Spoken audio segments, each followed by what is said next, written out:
and go. Well, hello, it's your old slacklining buddy Tim Brubaker again, and this is part 2 of our 2-part series on beginning to slackline. In the first part we showed you the equipment you need to assemble to begin slacklining. Now we're going to show you how to put that together outside. We're using a real short version of a 2-inch, this is actually an 1.5-inch sling, but same thing, if you had a real long one you just make several laps around the tree. But I've got a short one that's used, I have a variety, and I'm using a short one here just to keep things simple. You just carabiner the 2 eyes together like that, real simple. And grab one end of your slack line. We've already got the slack line laid out here on the ground to make the video shorter. And then this is the end of the slack line that you've tied the overhand loop knot in.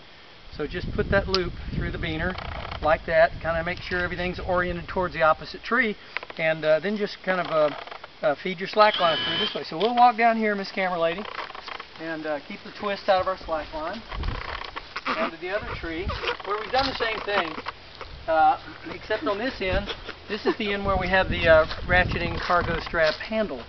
So you see we've just placed that down through the beaner. You see that, Miss Camera Lady? Uh-huh. See how that's done? Okay. Alright, so now we'll get the ratchet, the slot in the spool where it's vertical, so it's easy to stick this through. To stick the webbing through there like that.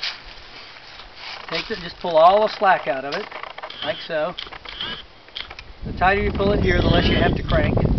So we're going to pull on that like that, get as much of the slack out as we can, then we'll begin tightening it. And you can see what's happening here, so we just tightening and it builds up a little wheel there on the spool.